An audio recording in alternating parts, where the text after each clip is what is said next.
லல்லா லல்லா லல்லா லல்லா லல்லா லல்லா லல்லா லல்லா. ஏய் மல்லிகா, என்னடி வளர்ற? கனவா? பின்ன உன்ன மாதிரி மூத்தவளுங்க சட்டு புட்டுன்னு கல்யாணத்தை பண்ணிட்டு போகலனா என்ன மாதிரி தங்கச்சிங்க கனவுலதான் சந்தோஷப்பட வேண்டியது இருக்கு. ஐயோ சார், ராமானுஜன் சார், நான் எஸ்.எஸ். கோபாலா வந்திருக்கேன். கொஞ்சம் வரீங்களா? பாப்பா சேஷகோபாலா, இன்னைக்கு என் பொண்டாட்டி வத்த குழம்பு வைக்கும் போதே தெரியும் யாரோ விருந்தாளிங்க வர போறாங்கன்னு. நீ வந்துட்ட. என்ன பொல்லாத வத்த குழம்பு? நீங்க வடபாயத்தோட இற போறதுக்கான நேரம் வந்தாச்சு. என்ன சொல்ற? இவர் யாரு தெரியுமோ? யாரோ நிக்கிறான்னு தெரியுது. யாருன்னு சொன்னா தானே தெரியும். இதான் எனக்கு பிடிக்கிறது இல்ல. அன்னைக்கு பீச்ல என் சொந்த செலவுல சுண்டல் வாங்கி கொடுத்து இவரை பத்தி 1 மணி நேரம் சொல்லியிருக்கேன். ஓஹோ, உங்களோட ஆபீஸ்ல வேலை பார்க்கறா சொன்னீங்க மிஸ்டர் ராமு. அவரேதான். வணக்கம். இந்த ராமுவுக்கும் ஸ்ரீ ராமனுக்கும் உள்ள ஒரே வித்தியாசம் மீசையும் வில்லும் தான். ஆரம்பிச்சுட்டான். பயப்படாதீங்க, அறுக்க ஆரம்பிச்சுட்டான். ஆபீஸ்லயே உங்களுக்கு தெரிஞ்சிருக்கு, நான் ஏன் சொல்லணும்? விசாலாட்சி, காபி உண்டாமா? சேஷு என்னை பத்தி உங்ககிட்ட சொல்லிருப்பான்னு நினைக்கிறேன். நான் சொந்தமா வியாபாரம் பண்ணி நொடிச்சு போனவன். அப்படி இருந்து உங்க மகனை கஷ்டப்பட்டு எம்காம் வரைக்கும் படிக்க வச்சிருக்கீங்க. அதுக்காக உங்களை எவ்வளவு பாராட்டும் தரும். படிக்க வச்சு என்னப்பா பிரயோஜனம்? படிப்புக்கு தகுந்த வேலை கிடைக்கலையே இன்னும். அதுதான் என் வருத்தம். இனிமே அந்த கவலையே கொடுக்க வேணாம். பொறுப்பை சார்கிட்ட ஒப்படைங்க. இவர் முகராசி, கிடைக்காத வேலையும் கிடைச்சிடும். அப்படியா? வேலை மட்டும் கிடைச்சிருச்சுன்னா என் மகனுக்கும் உங்க தங்கச்சிக்கு அடுத்த முகூர்த்தத்திலே கல்யாணத்தை வச்சுக்கலாம். 1 பைசா நீங்க வரதட்சணை தர வேண்டாம், நகை நட்டு எதுவும் செய்ய வேண்டாம். என் மனைவி விசாலாட்சி சௌக்கியமாக்கீங்களாமா? பையன் சேகரங்க உள்ள படிச்சுட்டு இருக்கான். நான் சொல்லல, பையனுக்கு எப்பவும் படிப்புதான். அவன் படிச்ச புத்தகத்தை எல்லாம் அடுக்கி வச்சோம்னா ஸ்ரீரங்க கோபுரத்தோட பெருசா இருக்கான். சாப்பிடுங்க. வடா சேகர், சௌக்கியமா? இவர் தான் மிஸ்டர் ராமு. வணக்கம் சார். நான் சொல்லல, பையன் ரொம்ப மரியாதை தெரிஞ்சவன். குழந்தைய பார்த்தா கூட கும்பிட்டு அப்புறம் தான் கையில தூக்குவான்.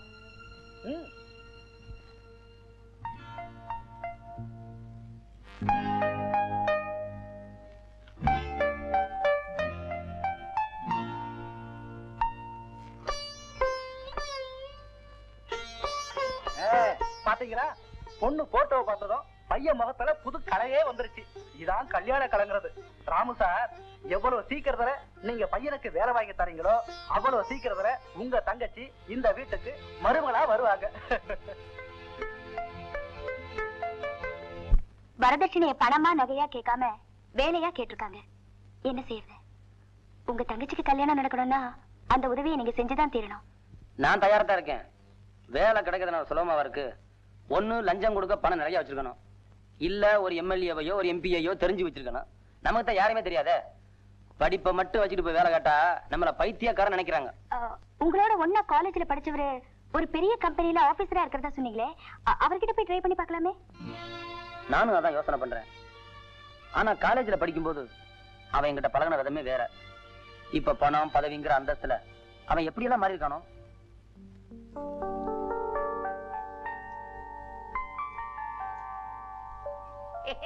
இருங்க, யார் நீங்க? என்ன வேணும்? மேனேஜர் பார்க்கணும். மேனேஜரை பார்க்கணுமா? அவர் முக்கியமான ஃபைலை பார்த்துட்டு இருக்காரு. போங்க சார், போய் மூலையில உட்காருங்க. போங்க, அட போங்கய்யா.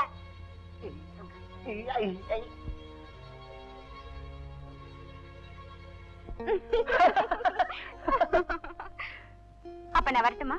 விடுறதுக்கே மனசு வரல. அப்ப ஈவினிங் ஹோட்டலையும் ரூம் நம்பரையும் சொல்லிடுங்க, நானே வந்துடுறேன். பர்மனன்ட் ஹோட்டல் தான், பர்மனன்ட் ரூம் தான். அப்பப்ப சேஞ்ச் ஆகுறது பொம்பளைங்க மட்டும்தான். அவரோட ப்ரமோஷன் அத பத்தி நீ ஏன் கவலைப்படுற? அதெல்லாம் ஆட்டோமேட்டிக்கா நடக்கும். நீ மட்டும் மறக்காம ஈவினிங் வந்துரு. வரேன். பாய்.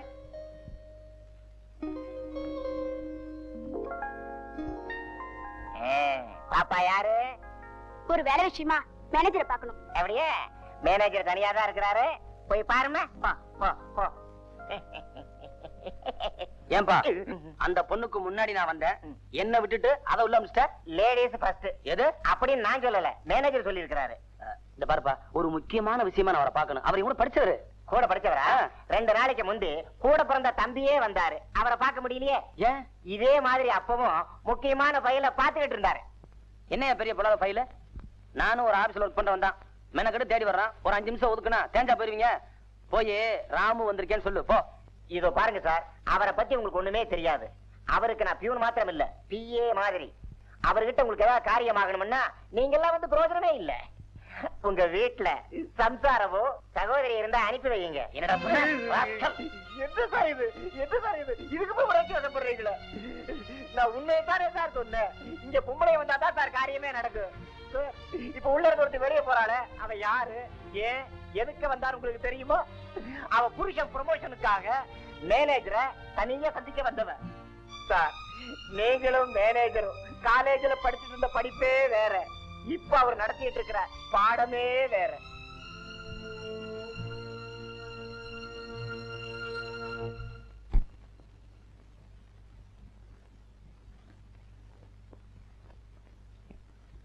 எப்போ வந்தீங்க? கொஞ்ச நேரமாச்சு. போன காரியம் என்னாச்சு? வேலை இல்லைன்னு சொல்லிட்டாங்களா? அப்படி கௌரவமா சொல்லியிருந்தாலும் பரவாயில்லையே. அப்புறம் எல்லாரும் லஞ்சத்தை பணமா பொருளா கேட்பாங்க. இவன் பொம்பளை எதிர்பார்க்கான். அதுவும் சம்பந்தப்பட்டவங்க மனைவினா தனி மரியாதை.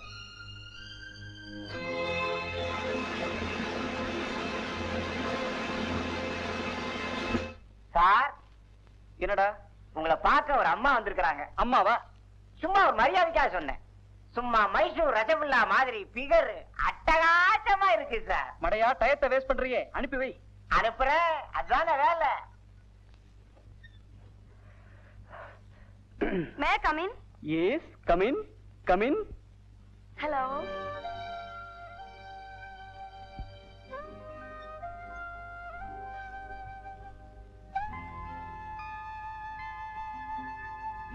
என்ன அப்படி பாக்குறீங்க?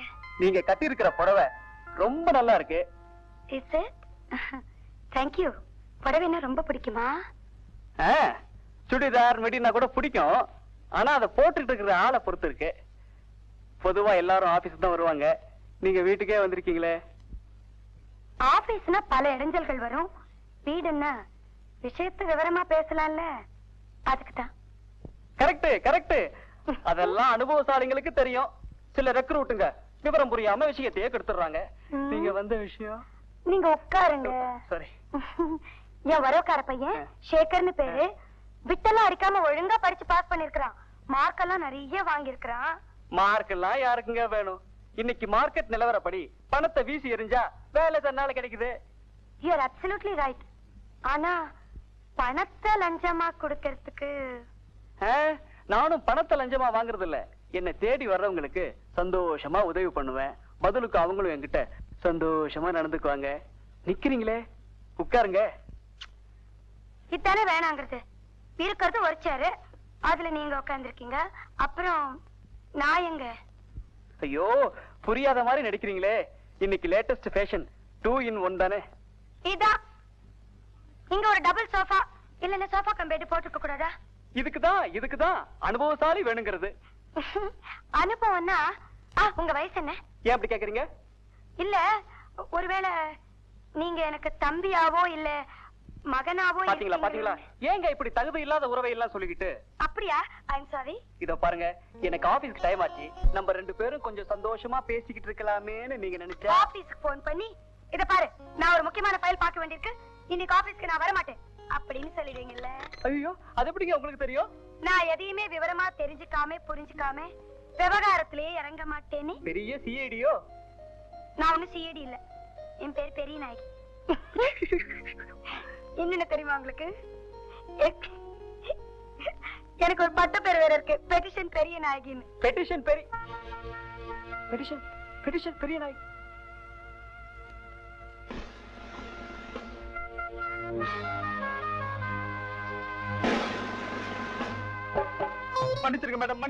மன்னிச்சிருக்க மேடம். எந்திரியா, எந்திரி.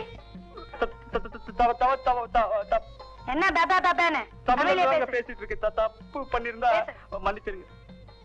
தப்பு பண்ணி இருந்தால் மன்னிச்சிருங்க. தப்பு தாண்டா பண்ணி இருக்க. பொம்பளைங்கள்னா என்னடா கிள்ளுக்கீரை நினைச்சியா? ஒரு தமிழ் பொம்பளை வயசுல பிறந்த நீ மத்த பொம்பளைங்களை உனக்கு லஞ்சமா கேக்குறியா? அடி செருப்பால. உன்ன மாதிரி இருக்கிறவங்களை எல்லாம் நடு தெருவுல நிக்க வச்சு வெட்டி கொல்லணும். டேய், இனிமே நீ மர தவறி நடந்தேன் தெரிஞ்சது உன்னை நானே அடிச்சு கொள்ளுறேன். ஜாக்கிரதை. போயிட்டு வரேன்.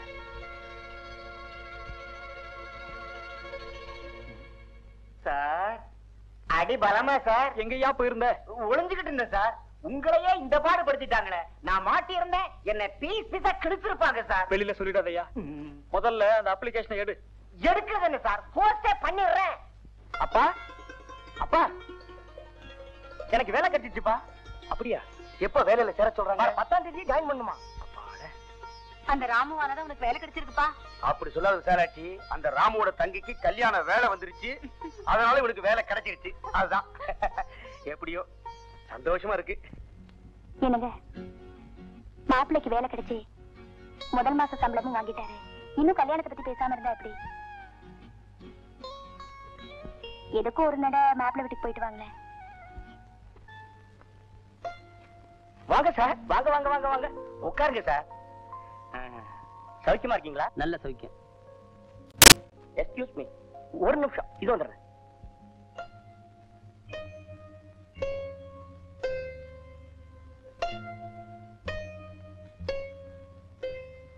இந்தாங்க வச்சுக்கோங்க. என்ன இது? 2000 ரூபாய் பணம் இருக்கு. உங்களால எனக்கு வேலை கிடைச்சது இல்லையா, அதுக்கு ஒரு சின்ன அன்பளிப்பு. வாங்கிக்கங்க சார், வாங்கிக்கங்க. மன்னிக்கணும், நான் சம்திங் வாங்கறதுக்காக வரல, சம்பந்தம் பேசத்தான் வந்திருக்கேன். உங்க அப்பா இருந்த வர சொல்லுங்க. ஏன் கல்யாணத்தை பத்தி பேசுறதுக்கு அவர் எதுக்கு? You see, இப்ப நான் பாக்குற கௌரவமான உத்தியோகத்துக்கு வசதி படைச்சு எத்தனையோ பேரு எனக்கு பொண்ணு கொடுக்கறதுக்காக காத்துக்கிட்டு கியூல நிக்கிறாங்க தெரியுமா? மிஸ்டர் சேகர், அன்னைக்கு உங்க அப்பா வேலை வாங்கி தந்தா உங்க தங்கச்சியை மருமகள் ஆக்கிக்கிறேன்னு சொன்னாரு. அன்னைக்கு பொசிஷன் அப்படி, பட் இன்னைக்கு என் ஸ்டேட்டஸே வேற. அதனால உங்க தங்கச்சிக்கு வேற இடத்துல மாப்பிள்ளை பாத்துக்குங்க. அப்படியா? நான் வரேன். உங்க அப்பா நான் ரொம்ப கேட்டேன்னு சொல்லுங்க.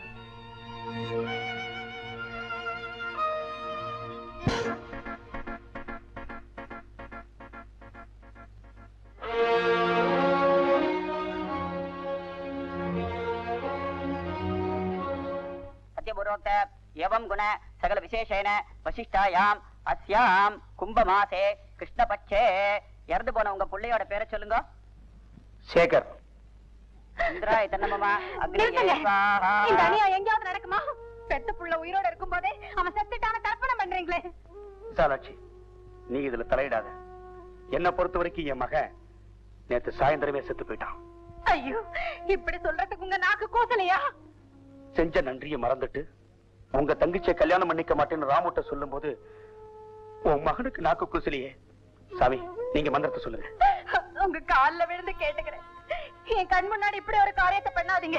இதை விட உங்க கையாலே அவனை வெட்டி கொன்னுடுங்க. அப்படி ஒரு கொலபாதகத்தை என்னால செய்ய முடியலையே. என்னால முடிஞ்சதெல்லாம் அவனை தலை முழுகிறதா. நீ என்ன தடுக்காத. எப்படிங்க தடுக்காம இருக்க முடியும்? ஒரு மனைவியா இருந்து உங்க தன்மானத்தை நினைச்சு பெருமைப்படுறேன். ஆனா அதே சமயம் ஒரு தாயா இருந்து இந்த காரியத்தை தடுக்காம இருக்க என்னால முடியலையே. நன்றியை மறந்த மகனும் அவனுக்கு துணையா ஒரு தாய் இருக்கிற இந்த வீட்டுல இனி ஒரு நிமிஷம் கூட நான் இருக்க மாட்டேன். மன்னிச்சிடுங்கப்பா, மன்னிச்சிடுங்கப்பா. வெறும் பணத்துக்கும் நகைக்கு ஆசைப்பட்டு வசதியான பெண்ணை கல்யாணம் பண்ணிக்கலாம்னு நினைச்சு இந்த கேவலமான பிறவிய மன்னிச்சிடுங்கப்பா. இந்த அக்னி மேல சாட்சியா சொல்றேன், உங்க விருப்பப்படி அந்த ராமுடைய தங்கச்சியை நான் மனப்பூர்வமா கல்யாணம் பண்ணிக்கிறேன்ப்பா. இது சத்தியம், இது சத்தியம்.